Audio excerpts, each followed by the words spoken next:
अस्सलामुअलैकुम सामीन गिरामी, वेलकम टू आवर चैनल फंटर्स, जहाँ पे आपको तमाम तरह टेक रिलेटेड वीडियोस मिल जाएंगी जो कि आपको हेल्पफुल होंगी प्रोग्रामिंग में, आईटी में, सीएस में, सॉफ्टवेयर इंजीनियरिंग में, जिस किस्म की भी आपकी फ़ील्ड है। हस्ब ज़ायक़ा और हस्ब तौफ़ीक़ आपको ये वीडियोस बहुत ज़्यादा हेल्प करेंगी। तो आज की वीडियो में हम डिस्कस करने वाले हैं, लेकिन खैर थोड़ी बहुत इंग्लिश में होनी चाहिए। In today's video, we will dive deep into the linked list, an important data structure used for storing and managing data. We'll learn what a linked list is, the different types of linked lists, and the practical implementation of insertion, deletion, update, and search operations. अब मैं जानता हूँ तुम लोगों को इसमें से कख भी समझ नहीं आया, इसलिए मैं तुम्हें उर्दू में समझा देता हूँ। बात यह है कि आज हम लिंक्ड लिस्ट के अंदर घुसेंगे और हम देखेंगे कि डेटा स्ट्रक्चर को, जो कि एक डेटा स्ट्रक्चर है, स्टोरिंग और मैनेजिंग डेटा के लिए इस्तेमाल होता है। इसकी डिफरेंट टाइप्स क्या होती हैं, इसकी इम्प्लीमेंटेशंस क्या होती हैं, और इंसर्शन, डिलीशन, अपडेट और सर्च में इसकी क्या इम्प्लीमेंटेशन है। अच्छा, मैं चाहूँ तो अंग्रेज़ी में तुम सबको सारा लेक्चर दे सकता हूँ, लेकिन अंग्रेज़ी तुम्हारे सर के ऊपर से जाएगी, सो बेहतर यह है कि तुम्हें उर्दू में समझा दूँ। हम बात कर रहे थे लिंक्ड लिस्ट की। लिंक्ड लिस्ट होता क्या है? जब भी हम स्टोरिंग डेटा प्रोग्रामिंग के लिए या फिर किसी ऐसी चीज़ की बात करते हैं तो सबसे पहली जो चीज़ हमारे जहन में आती है वो एरे होती है। लेकिन मसले की बात यह है कि एरे की कुछ लिमिटेशंस हैं। उसकी दो लिमिटेशंस हैं। सबसे पहली ये कि इसकी फ़िक्स साइज़ होती है, इसकी साइज़ सेट हो जाए तो इसको चेंज नहीं किया जा सकता। दूसरी होती है कंटिन्यूस मेमोरी। एरेज जो होती हैं इन्हें कंटिन्यूस मेमोरी की रिक्वायरमेंट होती है। तो मेरे जुगनूज़ यहाँ किरदार शुरू होता है लिंक्ड लिस्ट का। अब लिंक्ड लिस्ट एक डायनेमिक डेटा स्ट्रक्चर है जो कि डेटा स्टोर करता है नोड्स को इस्तेमाल करते हुए। हर नोड के दो हिस्से होते हैं, पार्ट्स जिसे तुम अंग्रेज़ी में कहते हो।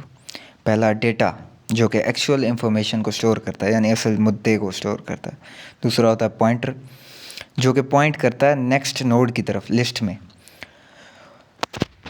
अच्छा, ये बातों बातों में मैं तो भूल ही गया था कि आपको अपने चैनल का इंट्रोडक्शन दूं। तो जैसा आपने पढ़ा होगा, मेरे चैनल का नाम है फंटर्स। इसके पीछे एक बहुत ही टिपिकल सी और एक बहुत ही नॉस्टैल्जिक किस्म की स्टोरी है कनेक्टेड। मेरे साथ मेरे दो बेंच पार्टनर्स हुआ करते थे कॉलेज के ज़माने में। मैं होता था और वो दो होते थे, हम तीन लोग होते थे। तो हमें हमारे एक उस्ताद मोहतरम फंटर्स कहा करते थे। उस्ताद ने तो हमें नाम दे दिया, लेकिन हमने उसे दिल पे ले लिया और हम जहाँ भी अपना एक छुपा हुआ किस्म का तारुफ़ करवाते हैं तो वहाँ हम फंटर्स वर्ड यूज़ करते हैं। तो मेरे दिलबर जानीज़, मैंने तुम्हें लिंक्ड लिस्ट के बारे में बता दिया कि लिंक्ड लिस्ट होता क्या है और इसका काम क्या है और इसकी हमें ज़रूरत क्यों पेश आती है, क्योंकि एरेज़ में कुछ कमियां पेशियां रह जाती हैं। अभी हम इसकी टाइप्स के बारे में बात कर लेते हैं। इसकी तीन मेन टाइप्स होती हैं। सबसे पहली सिंगली लिंक्ड लिस्ट, दूसरी डबली लिंक्ड लिस्ट और तीसरी सर्कुलर लिंक्ड लिस्ट। पहली सिंगल का वर्ड तो तुम्हें पता ही है क्योंकि तुम भी होगे। तो बात यह है मेरे जानीज़ के नोड जो है इसमें इस तरीके से होता है कि मैंने आपको बताया था ये नोड्स के ज़रिए डेटा स्टोर करता है लिंक्ड लिस्ट। तो इसमें जो एक हर नोड होता है वो अगले नोड की तरफ पॉइंट करता है, यानी एक नोड अपने बाद आने वाले नोड की तरफ पॉइंट करेगा, लेकिन उससे पहले जो नोड आ रहा था उसकी तरफ पॉइंट नहीं करता। इसकी दूसरी जो मुनफरिद किस्म की टाइप है वो है डबली लिंक्ड लिस्ट। इसमें इस तरीके से होता है कि हर नोड अपने आगे वाले नोड की तरफ भी पॉइंट करता है और अपने पीछे वाले नोड की तरफ भी पॉइंट करता है। इसलिए इसे डबल कहते हैं। तो इसे मैं अगर तुम्हें समझाने के लिए कहूँ तो इसे मैं मिंगली लिंक्ड लिस्ट भी कह सकता हूँ, क्योंकि पहले वाला सिंगल था ना। तो खैर, तीसरी इसकी जो मेन टाइप आ जाती है वो है सर्कुलर लिंक्ड लिस्ट। इसमें इस तरीके से है कि वो जो लास्ट नोड होता है लिस्ट में वो पॉइंट करता है लिस्ट के पहले नोड तक, यानी एक सर्कल फॉर्म करता है, एक साइकिल फॉर्म करता है। यानी जो लास्ट नोड आएगा वो दोबारा से लिस्ट के फर्स्ट नोड पे पॉइंट करेगा और एक सर्कल बनेगा। अब ऐसा तो हो नहीं सकता कि मैं तुम्हें सारी बातें बताऊं और इसके प्रैक्टिकल यूजेस ना बताऊं। तो लिंक लिस्ट के कुछ प्रैक्टिकल यूजेस भी होते हैं और इम्प्लीमेंटेशंस भी होती हैं। कुछ ऐसे ख़ास किस्म के सिस्टम्स होते हैं जहाँ की एप्लीकेशन होती है। पहला, memory management.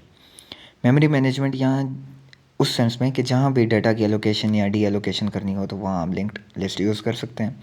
Undo redo functionality, word processors में हम लिंक्ड लिस्ट यूज़ कर सकते हैं। ग्राफ इम्प्लीमेंटेशंस, जहाँ हमें कनेक्शंस या सोशल नेटवर्क्स को रिप्रेजेंट करना हो वहाँ भी हम लिंक्ड लिस्ट यूज़ कर सकते हैं। और ऑपरेटिंग सिस्टम्स, जहाँ फिर प्रोसेस स्केड्यूलिंग होनी हो वहाँ हम लिंक्ड लिस्ट इस्तेमाल कर सकते हैं। तो मेरे जुगनूज़, चलें अब इसकी प्रैक्टिकल इम्प्लीमेंटेशन पे जंप करते हैं।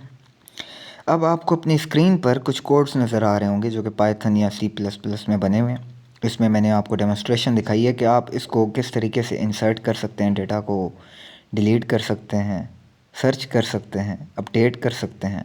ये सारी चीज़ें हैं। इसके लिए आपको और कुछ भी नहीं करना, बस अपनी आँखों को थोड़ा सा तकल्लुफ़ देना और थोड़ा सा आँखें फाड़ के और गौर व फ़िक्र करके देखना है। इंशाल्लाह आपको ये तमाम चीज़ें आ जाएंगी। उम्मीद है कि ये तमाम तर वीडियो आपके लिए हेल्पफुल हुई होगी। अगर हेल्पफुल हुई है तो ज़रूर इस वीडियो को लाइक वगैरह करें, और अगर आप अपने रिव्यूज़ या किसी किस्म के क्वेश्चंस हैं आपके तो आप इस पर कमेंट भी कर सकते हैं। उसके अलावा अगर आप इंटरेस्टेड हैं या आपको ज़रूरत है इस किस्म की और वीडियोस की, तो आप हमारे चैनल को सब्सक्राइब कर सकते हैं।